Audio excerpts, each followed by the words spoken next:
Aleluia, Jesus. A mensagem que eu fiz para o meu pastor, né, pastor? Que Deus é na sua vida. E receba em nome de Jesus. Filho meu, tenho visto tuas lutas e teu sofrimento. Tá, meu óculos aqui. Contemplando a tua vida em todos os teus momentos. Sei, filho querido, não tem sido fácil. Filho meu, sei que achou que eu não estava quando precisou. Chorando pediu, não consigo. Não mais estou aqui.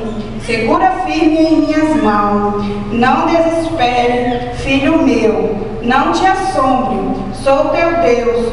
Quando pensas que estás só, estou te levando no colo. As tuas mãos estou segurando. A tua vida estou contemplando. Se o mar em frente aparecer, eu abro ele, filho meu. Filho meu, olhou para trás, em rastro, você só encontrou. Pensou caminhando sozinho, estou. Sabe, filho, não deixo você desamparado. Uma mãe pode se esquecer do seu filho, que gerou, seu melhor amigo que nunca te magoou, pode te magoar, mas eu jamais vou te deixar. Amém, pastor?